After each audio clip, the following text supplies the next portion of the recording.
স্বামীর মনে কষ্ট দেয়া কত বড় অপরাধ জানলে জীবনেও কোনো নারী তার স্বামীকে কষ্ট দিত না। কিয়ামতের ময়দানে সর্বপ্রথম একজন নারীকে জিজ্ঞেস করা হবে নামাজের ব্যাপারে আর তার স্বামীর ব্যাপারে। এই কথাগুলো আমার মা বোনদের কাছে পৌঁছায় দিবেন, যে যেইভাবে পারেন আমার মা বোনদের কাছে শেয়ার করবেন। আম্মা জান আয়েশা রাদিয়াল্লাহু তাআলা আনহা বলেন, ইয়া মাশারান নিসা, হে নারী সম্প্রদায়, লাউ তাআলামনা হাক্কা আজওয়াজিকুন্না আলাইকুন্না, তোমরা যদি জানতে তোমাদের কতটা দায়িত্ব স্বামীদের উপর, লাজালাতিল মারআতু মিনকুন্না তামসাহুল গুবার আন কদামাই যাওজিহা বিখাদ্দি ওয়াজহিহা। কোন নারী যদি তার স্বামীর গুরুত্ব বুঝতে পারত, তার স্বামীর গুরুত্ব জানতে পারত, তাহলে নিজেদের গাল দিয়ে তার স্বামীর পায়ের ধুলা মুছে দিত।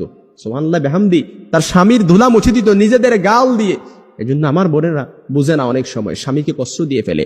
অনেকে মনে করে যে বর্তমান সময়ে সবচাইতে বেশি নারী নির্যাতন হয়, কিন্তু তারা জানে না, তারা গড় সংখ্যা দেখে না। বর্তমান সময়ে সবচাইতে যে তালাকের বিচ্ছেদের ঘটনা ঘটে, এটা হচ্ছে স্ত্রীর দ্বারা স্বামীকে ডিভোর্স দেয়, খোলা তালাক দিয়ে দেয়। স্ত্রীর দ্বারা সবচাইতে বেশি বর্তমান সংসারগুলো বিচ্ছেদ হচ্ছে।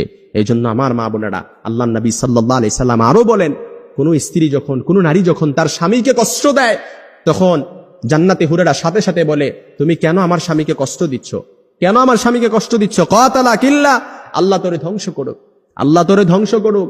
কেননা জান্নাতে হুরেরা কেন এটা বলেন? তারা বলতে থাকে, এটা যেমন তোমার স্বামী, ঠিক তেমনি এটা আমারও স্বামী। সে মরতে দেরি, জান্নাতে আসতে দেরি, আল্লাহ তাআলা তার জন্য আমাদেরকে অবধারিত করতে দেরি করবে না।